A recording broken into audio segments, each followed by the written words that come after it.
तर चला मंडळी, आज हनुमान जयंती निमित्त आपण मल्हारगडला जाऊ। नमस्कार, मी आपला लाडका रामू।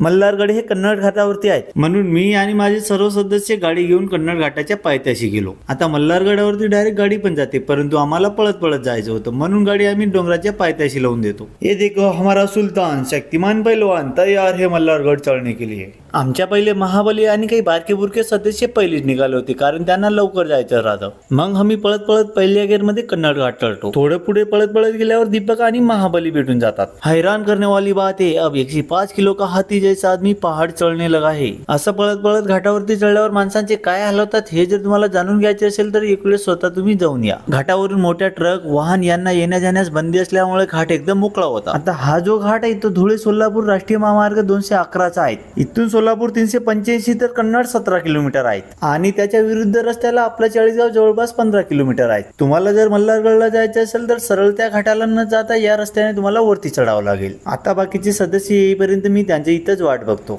माझ्या मागे मागे शक्तिमान पहलवान आणि सूर्य ऑटो गॅरेजचे मालक सूर्य येऊन गेलो होतो। आता आम्हाला जॉईन होऊन गेले होते इंडियन नेव्ही मध्ये असलेले माझे मित्र गणेश राठोड। आता इकडे बघितले तर यांच्या वेगळंच चालू होतं। एवढ्या उंच डोंगरावरतून कोणी आपले गाव तर कोणी आपले घर शोधत होते। तुम्ही काही पण सांगा, असा नैसर्गिक वातावरणात फिरण्याचा आनंद वेगळाच असतो। आम्ही इकडे महाबलीची वाट बघत होतो आणि तिकडे ते डोंगर चढून शॉर्टकट आमच्या पहिले पोहोचून गेले होते। सकाळ सकाळी सूर्यदेवसांचे सुंदर असे दर्शन पण होऊन गेले। दुनिया जाय भाड में, हम तो घूम रहे हे पहाड़ में। मी इकडे त्यांची रस्त्याने वाट बघत होतो आणि हे माझ्या पहिले पोहोचून बसले होते। जिंदगी का मजा सिर्फ घूमने में है आणि तो मजा आम्ही घेतोय। जेव्हा आपल्या महाबलींना त्यांचे नातू विचारेल की बाबा तुमची फिटनेस कशी होती, तेव्हा तो त्यांना हे व्हिडिओ नक्की दाखवेल।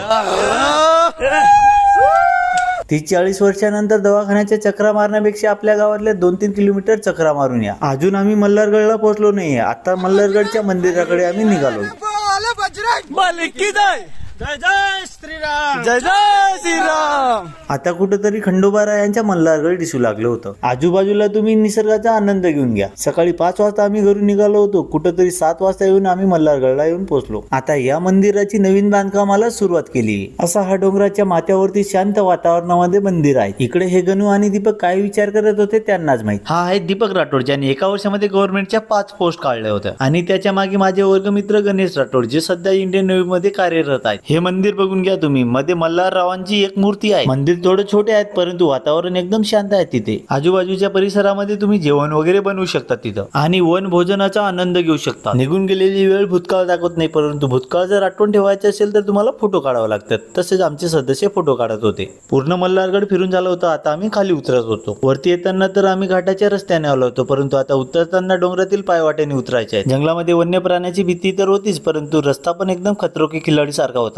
दीपक तर नुसता पुढे पुढे चालत आहे। समोरून वाघ आला तरी तो त्याला कुत्रा समजून गेल, कारण त्याचे बाकीचे 2 डोळे म्हणजे चष्मा घरी आहेत। आयुष्य खूप सुंदर आहे, फक्त असं फिरायला सोबत मित्र पाहिजे। रस्ता तर एकदम अवघड होतं। काही ठिकाणी तर हळूहळू बसून उतरावं लागायचं। एक चुकीचे पाऊल पडलं की डायरेक्ट देवाचे दर्शन होईल अशी रस्ता होती। लेकिन हमारे कमांडो भी कुछ कम नाही, ते हळूहळू का असे ना परंतु ते खाली उतरत होते। आपल्या मंडळातील सदस्य पण म्हणत होते, राम कुठं पण आणून सोडून देतो। एवढ्या मोठ्या जंगलामध्ये तुम्हाला कुठेही हिरवे झाडे दिसत नाहीये। याच्यावरून तुम्ही अंदाज लावू शकतात की किती ऊन पडत असेल आपल्या चाळीसगाव मध्ये आणि त्या उन्हामुळे सगळे झाड आणि गवत वाळून गेले। याच्यावरून तुम्ही विचार करू शकतात की त्या ठिकाणी राहणाऱ्या प्राण्यांचे काय हाल होत असेल। खूप वेळानंतर आम्हाला शेवटी रस्ता दिसली। आता थोडंच खाली उतरायचं होतं, परंतु रस्ता एकदम अवघड होती, म्हणून आपले सर्व सदस्य एकदम हळूहळू सांभाळून खाली उतरत होते। मी तर असं म्हणेल की माणसाने एका महिन्यामध्ये एक तरी अशी ट्रेकिंग करायलाच पाहिजे। आता हे सगळं ज्या रस्त्याने जात आहे मुळात ती रस्ताच नाहीये। हे पुढे जाऊन कुठेतरी अटकेल, म्हणून मी दुसऱ्या रस्त्याने जातो आणि असे मोठमोठ्या दगडाच्या रस्त्याने मी त्यांच्या पहिले मेन रस्त्याला पोहोचून गेलो। हे आहेत आपला मेन रस्ता चाळीसगाव कन्नड घाट। आता हे सर्व सदस्य माझ्या पुढे होते, तरी पण मी त्यांच्या पहिले उतरून गेलो। म्हणून सांगतात की गतीपेक्षा दिशा महत्वाची असते। त्यांना परत फिरून मी ज्या रस्त्याने आलो होतो त्या रस्त्याने यावं लागलं। एक वेळेस तुम्ही पण बघून घ्या आपले सर्व सदस्य किती अवघड रस्त्याने खाली उतरत आहेत।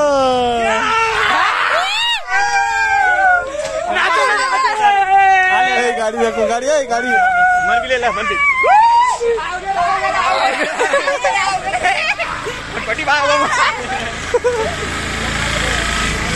बघितलं का आपल्या सर्व सदस्यांनी ट्रॅकिंग पूर्ण केल्यामुळे कसा आनंद व्यक्त केला. तुमचं तर याच्यासाठी एक लाईक होऊनच जायला पाहिजे. आता पुढच्या रविवारी कुठे फिरायला जायचे हे आम्हाला सुचत नाहीये. आपल्या या जंगलामध्ये असं फिरण्यासारखं एखादी स्थळ असेल तर कमेंट बॉक्स मध्ये सुचवा बरं. एवढं सगळं फिरून आल्यावर सुद्धा आपल्या एकही सदस्याच्या तोंडावर थकवा जाणवत नव्हतं. शेवटी आम्ही ज्या हॉटेलवर गाडी लावलं होतं त्या ठिकाणी येऊन पोहोचलो आणि सर्वात पहिले हॉटेलवर कोणी पोहोचलं असेल तर ते आपले महाबली. आता ते सर्वात पहिले कसं पोहोचलं असेल ते तुम्ही कमेंट करून नक्की सांगा. मग हॉटेलवर आल्यावर मस्त चहाचा घोट घेतो. मग आपल्या मंडळातील एक बारका सदस्य सर्वांना चहा देतो. तुम्ही संध्याकाळचे 8 वाजता चेस करत असाल, आम्ही सकाळी 8 वाजता चेस करत होतो चहाचं. चहा तर पिऊन झालं होतं, आता नाश्ता करायचं होतं, परंतु या हॉटेलवर नाश्त्याची सोय नव्हती म्हणून आम्ही सर्व पुढच्या हॉटेलवर नाश्ता करण्यासाठी जातो. तिथे गेल्यावर सर्वात पहिला प्रश्न पडला की नाश्त्यामध्ये काय घ्यावे. तेलकट पावडे वगैरे खाण्यापेक्षा भेळ घ्यावे असे सर्व सदस्यांनी ठरवून घेतलं. आता सकाळचे 8-8:30 झाले होते म्हणून सर्व सदस्यांना भूक पण लागली होती. म्हणून हे सर्व मित्र कुत्र्यासारखे तुटून पडले. या सर्व नाश्त्याचे खर्च आपलं गणू करत होतं म्हणून आपले पूर्ण मंडळ त्याचे खूप खूप आभारी. आता पहिल्या भेळमध्ये आमचे पोट भरत नाही, खरं तर आपल्या महाबलीचं पोट भरत नाही म्हणून आम्ही अजून भेळ मागवतो. मग आपली ही सेना त्या भेळवर तुटून पडते. आता आमचं पोटोबा भरून जातो. समोर असलेल्या बजरंगबलींचा आशीर्वाद घेऊन आम्ही घरी परत निघतो. तर मंडळी, मल्हारगडची ट्रेकिंग कशी वाटली ते कमेंट करून नक्की सांगा. व्हिडिओला लाईक करून आपल्या लाडक्या रामूला फॉलो करून घ्या आणि आपल्या YouTube चॅनलला सबस्क्राईब करून घ्या.